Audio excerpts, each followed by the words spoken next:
Ce thème, vous n'avez pas dû le voir souvent dans la campagne présidentielle parce qu'en fait, en France, on connaît très mal l'immense potentiel économique que représentent les gisements d'emploi, que représente l'économie de la mer.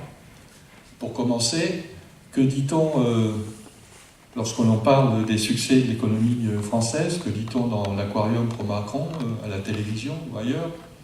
On vous parle d'Airbus. On vous parle d'Airbus que le monde entier nous envie. On vous parle d'Ariane, où nous excellons dans l'espace. Pour combien de temps encore, on ne sait pas, puisque les entreprises privées américaines s'y sont mis avec quelques succès. On vous parle de nos vins fantastiques, et c'est vrai. On oublie de vous dire que les meilleurs crus sont raptés par quelques milliardaires et maintenant investisseurs chinois. On vous parle souvent d'automobiles, comme par exemple récemment le rachat d'Opel par PSA. Et là, Cocorico, vous vous rendez compte, Peugeot capable de racheter une marque allemande. Fantastique. Sauf que la marque allemande, elle n'est pas plus allemande que moi, Nadine, ou beaucoup d'autres. La marque allemande, elle est avant tout américaine, et si Peugeot peut la racheter, c'est parce que Opel, qui est Opel en Europe, et Vauxhall en Angleterre, c'est une marque dont personne ne veut et qui perd de l'argent à perte de vue. Enfin, ceci étant, c'est quand même un peu l'image qu'on a, que l'automobile, c'est un des fleurons de l'économie française. Vous seriez d'accord avec ce postulat si je vous posais la question. C'est un poids lourd de l'économie. Ben, figurez-vous que non, pas du tout. L'automobile, en France, ça pèse 91 milliards de chiffre d'affaires par an. L'économie de la mer, c'est 270 milliards d'euros par an, et c'est plus de 820 000 emplois. C'est 3 fois plus que l'automobile. Alors on va essayer de profiter du fait que pour l'instant, aucun autre candidat, personne n'a pensé à plagier, comme on l'a vu avec plaisir, le programme de Jean-Luc Mélenchon sur d'autres sujets. Donc aucun candidat ne s'est attaché à ça. Alors moi je vais essayer de vous donner quelques éléments de réflexion de ce qui est et de ce qui pourrait être. D'abord, au niveau macroéconomique ou historique, comme on veut, il faut bien prendre en compte que si on tient compte de la législation internationale sur le plateau continental et ce qu'on appelle la zone d'exclusion des 200 miles, qui peut être en plus porté à 260 miles en fonction du fond, la France possède le deuxième domaine maritime mondial, après les États-Unis. Il ne faut pas oublier que la France, ce n'est pas seulement la France, c'est aussi les îles Caraïbes, c'est les îles de l'océan Indien, et c'est surtout l'Océanie. Et que chaque territoire où flotte le drapeau français donne droit à une zone d'exclusion maritime. Nous sommes donc de facto, par l'histoire et par la géographie, une vraie puissance maritime. Alors au-delà de cette situation dont nous jouissons, ou que nous ignorions, voyons en détail les aspects économiques que représente le domaine maritime, dans des aspects aussi variés que le transport maritime, l'exploitation spécialisée, la construction navale, les énergies renouvelables, la pêche, la santé, l'alimentation et bien sûr le tourisme. Le transport maritime. Bon, vous avez tous vu à un moment donné, en vrai ou au moins à la télévision dans un film, ces immenses porte-conteneurs qui font la navette entre l'Asie, l'Amérique, l'Europe et qui tournent autour de la planète, qui participent au grand déménagement du monde. On estime leur nombre à plus de 5000. 90% du commerce mondial aujourd'hui passe par les porte-conteneurs. Les plus gros d'entre eux mesurent près de 400 mètres de long, peuvent transporter près de 20 000 EVP, 19 400 pour être précis. Alors, en jargon maritime, un EVP, c'est un équivalent 20 pieds, c'est ces conteneurs qui font 20 pieds. C'est la mesure standard. On dit aussi un TEU si on veut parler anglais. Donc, ça représente en gros, ces porte-conteneurs, 200 000 tonnes de marchandises par voyage. Ben, figurez-vous que le deuxième plus gros transporteur maritime du monde est français. Il est français. Alors on discute aujourd'hui, il va peut-être passer à la 3e place pour quelques dizaines de milliers de tonnes. C'est CGA-CGM, qui est basé à Marseille, qui dispose d'une flotte de 450 navires sur tous les ports de la Terre. Il dessert 420 ports, si j'ai bonne mémoire. CGA a transporté en 2015 15,6 millions de conteneurs, toujours en EVP. Ce qui représente un chiffre d'affaires de 16 milliards d'euros. 16 milliards de dollars. Bon, de toute façon, avec la parité, on va dire c'est 16 milliards d'euros ou 16 milliards de dollars. CGH et GM, c'est 29 000 employés dans le monde, dont 4 500 en France. Quel appui de l'État à ce secteur de l'économie? Nada, niente, n'existe pas. Circulez, faites vos affaires. Faute d'une véritable politique de la mer, faute d'un véritable ministère de la mer, un ministère pérenne, rien n'a jamais été fait pour appuyer ce géant et développer les compétences et notre position sur le marché mondial du fret maritime. Jamais. Quand on regarde l'implication de l'État à chaque vote d'Airbus, il suffit que François Hollande se départe n'importe où sur la planète, vous pouvez être sûr qu'il y a quelqu'un d'Airbus dans ses bagages. Quand on regarde l'implication de l'État dans la vente de TGV, on peut se poser des questions, on est en droit de se poser des questions sur l'absence de soutien à cette filière économique, quand ce n'est pas du sabordage pur et simple, comme je vais vous en parler un peu plus tard. Alors ce que je vous dis là, ce n'est pas pour dire que nous, France Insoumise, nous sommes favorables à une expansion du déménagement du monde. Bien au contraire, on est favorable à une relocalisation. Mais toutes ces choses-là se planifient, et laisser inerte, inactif et sans vision politique un secteur si important de notre économie, c'est à tout le moins une faute politique. Alors ensuite, on peut parler par exemple de ce qu'on appelle l'exploitation spécialisée. Qu'est-ce que c'est que l'exploitation spécialisée? Ce sont des navires, comme leur nom l'indique, qui sont destinés à une tâche et une seule, hautement qualifiés, hautement spécialisés, le plus souvent scientifiques ou de très haute technologie. On peut parler par exemple des navires qui posent les câbles au fond des océans, ce qu'on appelle les navires câbliers. Figurez-vous que là encore, ce dont on ne parle jamais, la France est au tout premier plan mondial. C'est Orange Marine, donc une filiale du groupe Orange des communications, qui avec un navire qui s'appelle le René Descartes, a été choisi pour poser le câble qui relie le Japon aux États-Unis et qui fait 9000 km de long.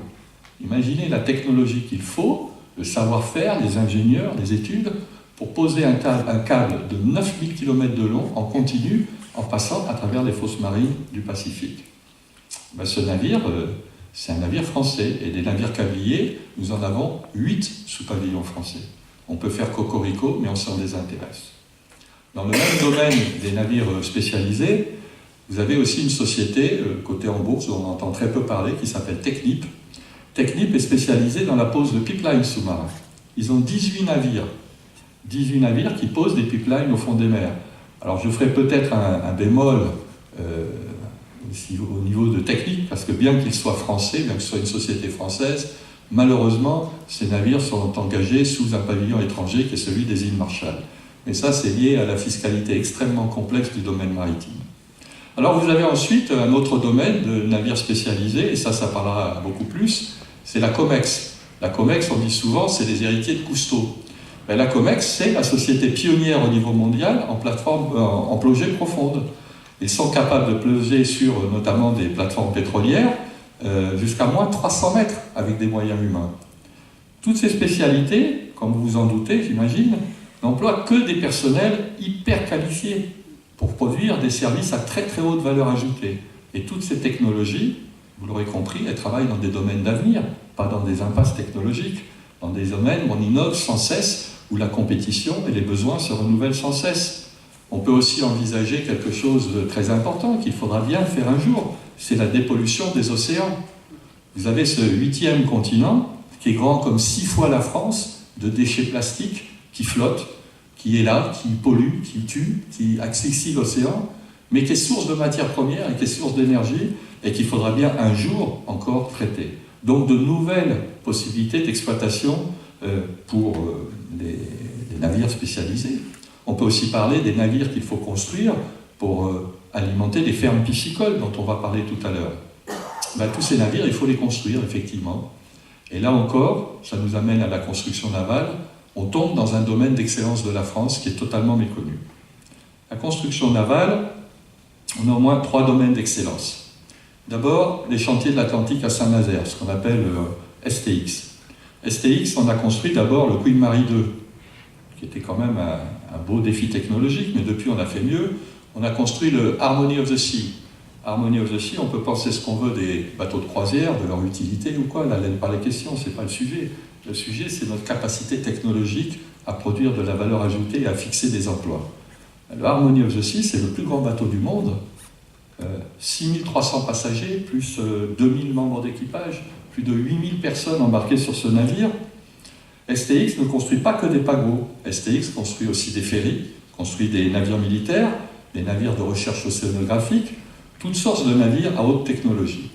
Alors c'est là que ça devient intéressant, c'est que STX, au départ, en emploi direct, n'emploie que 2600 salariés. Et quand on prend en compte ce qu'on appelle la sous-traitance de rang 1, c'est-à-dire la sous-traitance directe, ou disons des entreprises qui dépendent pour l'essentiel de leurs commandes, en général à 80%, de STX, là on passe tout de suite à 5200 personnes. Et quand on compte les emplois induits par toute cette activité et les autres sous-traitants plus petits, tous les spécialistes s'accordent à dire que STX, ça représente 20 000 emplois générés sur le bassin de la seule ville de Saint-Nazaire. Voilà une dimension réelle de l'économie de la mer. Là où ça ne va pas du tout, c'est que ces chantiers STX, on est en train de les vendre. On est en train de les vendre, et pas à n'importe qui, à Fincantieri, qui est basé à Gênes, qui est le concurrent direct de STX, mais qui est incapable et qui n'a pas les cales pour construire ces bateaux, qui n'a pas le savoir-faire pour construire ces bateaux. Qui vend STX? Emmanuel Macron. Emmanuel Macron est parti du gouvernement, mais dans ses bagages, sur le bureau, il a laissé des accords de protocole avec Fincantieri. Alors, si vous vous demandez encore pourquoi c'est l'enfant chéri de la finance internationale et mondiale, vous avez peut-être là déjà un début de réponse. Parce que c'est lui qui, en novembre 2014, a réalisé cette vente. C'est pas d'hier, hein, il n'était pas encore candidat, le brave homme. Le premier communiant sans péché. Alors, je vais vous citer ce qu'en pense la presse économique. Un journal d'extrême gauche bien connu, critiquable donc à ce point, qui s'appelle Le Figaro, a écrit que la vente de STX, c'était la vente d'un des plus beaux fleurons de l'industrie française aux États-Unis pour un plat de lentilles. Voilà ce que ça représente pour les analystes économiques. Alors, au passage, vous noterez le vrai visage de celui pour qui de nombreux gens de gauche s'apprêtent à voter, car ils ne croient pas en leur propre force, car ils ne croient pas, peut-être un peu plus aujourd'hui quand même, en la capacité d'imposer un changement avec Jean-Luc Mélenchon. Voilà ce que nous avons dans notre avenir et devant nous, en termes de développement de l'économie française, quelqu'un qui a bradé une grande partie du patrimoine français, je vous en parlerai, qui a aussi laissé crever une entreprise comme Ecoplat, qui était le dernier fabricant de barquettes aluminium en France. C'est aussi quelqu'un qui a largué la filière énergie dont on a tant besoin pour les éoliennes. Bref, cette catastrophe, on va la laisser de côté pour continuer à être un peu optimiste. Il sera toujours temps de se réveiller un peu plus tard. Je reviens à la construction navale. Dans un deuxième domaine, c'est la plaisance à voile et à moteur. Et là, on parle principalement du groupe Beneteau. Beneteau, c'est 1 milliard de chiffre d'affaires, dont près de 50% hors d'Europe. C'est 200 concessionnaires aux États-Unis. Et c'est un champion qui pèse lourd dans l'économie mondiale et surtout dans notre balance de paiement, étant donné ce qu'ils font à l'Europe. C'est un groupe, Beneteau, qui recrute en permanence. En permanence, j'ai encore vérifié avant-hier, sur leur site, ils ont en ce moment 100 opérateurs, des offres d'emploi pour 100 opérateurs, des opérateurs spécialisés. On parle de menuisiers, de stratifieurs, de mouleurs, d'accastilleurs, des gens qui sont tout à fait liés à l'économie maritime. Et ils ne les trouvent pas. Ils ne les trouvent pas, pourquoi? Parce qu'aucun gouvernement ne s'est vraiment intéressé à la mer depuis les années 80. Dans les années 80, nous avons eu un ministre qui était Louis Le Pinsec, qui a été un éphémère ministre de la mer, plein entier, de plein exercice. Il est resté 3 ans. Et bien, depuis ce temps-là, personne n'a pensé à créer des lycées professionnels de la mer sur la côte atlantique. Nous avons dans notre programme la volonté de créer au moins un lycée professionnel dans chaque façade maritime, y compris dans l'outre-mer. D'ailleurs, les lycées professionnels du dernier gouvernement socialiste, je ne sais pas combien ils en ont fermé, ce que je sais, c'est qu'ils n'en ont pas créé, mais il faudrait peut-être que pour une prochaine réunion, je m'intéresse au nombre de lycées professionnels fermés. Alors, dans ce secteur de la plaisance, je voulais parler aussi d'une petite pépite que personne ne connaît ou presque, parce que nous ne faisons pas partie des milliardaires, mais ils participent de la richesse nationale, c'est les chantiers Amiel à La Rochelle. Les chantiers Amiel construisent depuis plus de 50 ans des voiliers de croisière au large, largement habitables. Des voiliers, il y a 3 ans de carnet de commande pour obtenir un voilier de chez Amiel, et ils sont reconnus comme le 2e plus grand pourvoyeur de voiliers de luxe, après les chantiers Swan en Finlande. Si on veut parler, si on veut continuer rapidement, je vais passer directement à un 3e volet qui est celui des navires militaires. Alors, les navires militaires, là c'est très simple, ça se passe à Cherbourg, c'est la DCNS, et on a là un autre fleuron du savoir-faire et de l'industrie française. C'est des militaires, on a de la chance, Macron n'a pas pu le vendre, c'est encore à nous. Et heureusement, parce que la DSNS vient de remporter un marché de 34 milliards d'euros avec l'Australie.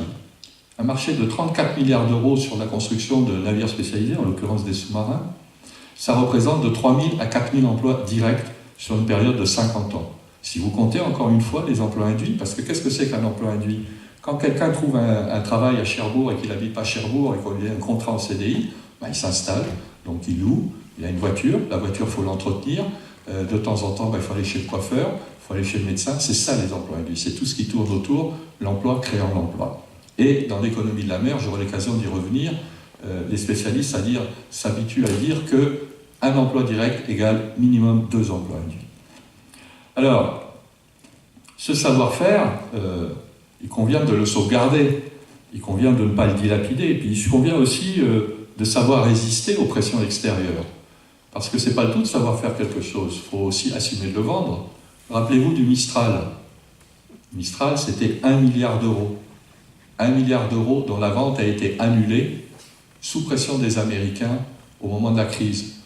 Bon, on peut toujours discuter effectivement du bienfait de vendre un navire militaire à M. Poutine, mais ben, si on ne voulait pas lui vendre, il ne fallait déjà pas commencer à le construire et surtout pas empocher l'argent. Et est-ce que les États-Unis ont fait le même effort? Est-ce que les États-Unis ont par exemple annulé leur contrat d'exploitation pétrolière dans la Sibérie? Pas du tout. Ils ont continué à signer pendant que nous faisions l'embargo. Je fais une discrétion, mais l'embargo voulu par Hollande sous pression des États-Unis, ça a coûté 500 millions d'euros pendant 4 ans à la filière porcine française. Ça a décimé la filière porcine française, qui exportait 80% de son export en Russie. Fin de la parenthèse. Alors à condition, effectivement, oui, d'assumer sa volonté et de faire en sorte que notre savoir-faire, on puisse le vendre, on puisse l'exporter. Alors on va changer carrément de sujet, on va parler de quelque chose qui vous est plus familier, puisque c'est les énergies renouvelables en mer. Alors, sur le littoral d'Anne-Narbonnaise, on a quand même beaucoup de chance, parce que ça, vous le savez tous, on va voir se développer 2 projets pilotes d'éoliennes en mer, au large de Leucate et de Gruissant. À Gruissant, donc, c'est la société Cadran qui va mettre en place 4 éoliennes de 6 MW chacune, à 15 km des côtes environ, des projets qui seront opérationnels dans 5 ans. À Leucate, c'est Engie, c'est une autre entreprise, filiale d'ex-EDF, qui va mettre en place 4 éoliennes de 6 MW, mais on parle bien de projets pilotes, parce que si à terme les projets sont concluants, ce qui va voir le jour, ce sont des véritables fermes éoliennes, comme on trouve aux Pays-Bas, ou quand vous sortez du port de Copenhague, tout le long de l'estuaire, vous avez des fermes éoliennes, ou en Allemagne. Et dans ce cas-là, si vous voulez, lorsqu'on parle d'une ferme éolienne d'environ 60 unités, c'est le chiffre qui est couramment avancé, on parle de 360 MW installés. 360 MW, ça représente le tiers d'un réacteur nucléaire français moyen. Et là, on empiète déjà sur la partie du programme qui concerne la transition écologique et la transition énergétique. Et ce qui nous intéresse ce soir, c'est de voir ce que sont ces éoliennes et ce qu'elles vont apporter. Déjà, il y a un problème de taille. Une pale d'éolienne, au bas mot, c'est 60-70 mètres, certains disent 80 mètres, les Chinois montent jusqu'à 90 mètres. Ben, de toute façon, dès qu'on parle de ces dimensions, vous comprenez qu'on ne transporte pas ça derrière une voiture ou sur un remorque spécialisé. On peut bien transporter une aile d'Airbus, mais on n'est pas dans la même dimension. Donc, ces éoliennes, il va falloir les construire sur place, à terre. Mais pour construire ces éoliennes, il faut construire des hangars.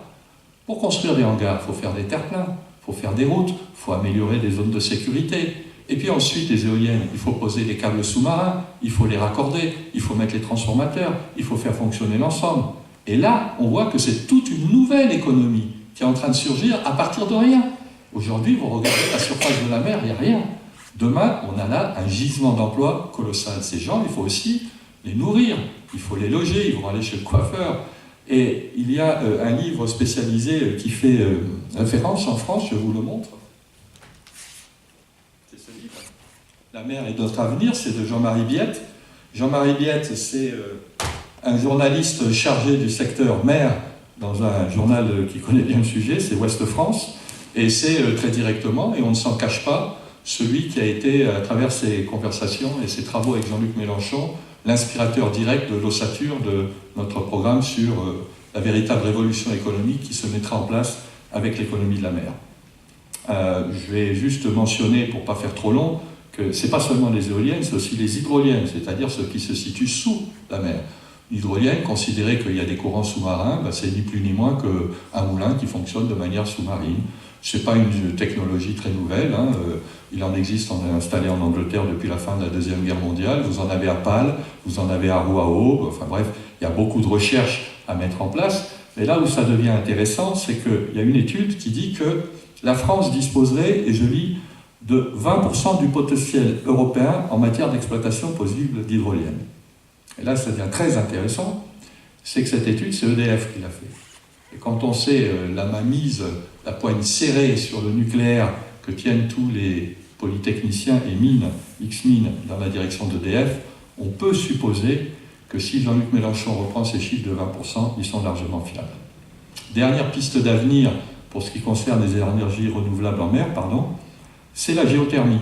Bon, je suppose que, vu les 30 personnes qu'on est là, il y en a forcément une qui a chez elle ou qui a entendu parler d'une pompe à chaleur. Une pompe à chaleur, dans les maisons individuelles, c'est devenu quelque chose de tout à fait commun.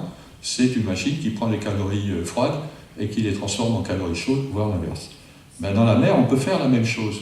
Parce que vous avez des courants marins qui se croisent, avec des courants froids qui sont en bas et des courants chauds qui sont en haut. Il suffit de faire une pompe à chaleur immergée et on peut produire de l'énergie. Et on a là encore un immense gisement d'emploi, tant pour la conception, pour l'étude, que pour la réalisation. Alors après, on va parler de la pêche.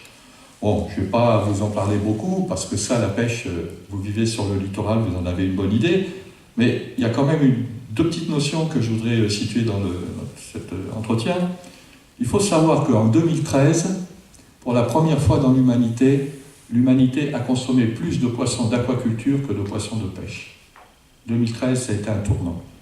Donc, on parle là d'aquaculture traditionnelle, je dirais presque intensive, comme on parle d'agriculture intensive.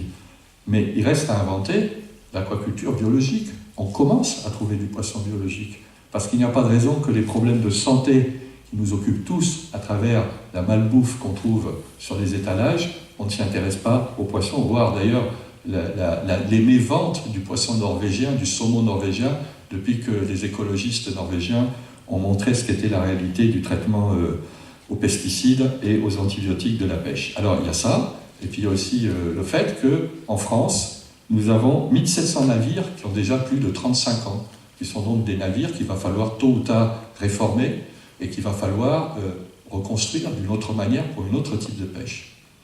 Alors je vais essayer de terminer rapidement ce survol en vous disant qu'il y a encore quelques domaines très prometteurs, notamment celui de la médecine, des biotechnologies. Alors la médecine, pourquoi ? Parce que les molécules d'origine terrestre, notamment dans la faune et la flore, on commence à en avoir fait largement le tour, même si tous les écosystèmes n'ont pas été découverts.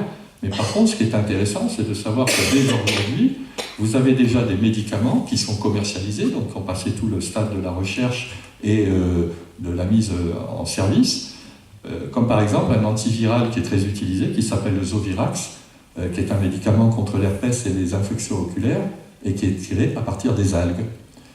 On commence aussi à tester dans certains hôpitaux très, très en pointe sur les opérations à cœur ouvert, un sang artificiel qui est fabriqué à partir de petits verres de vase qui sont capables de transporter ce sang artificiel plus de 100 fois l'oxygène que transporte le sang humain à constance de volume.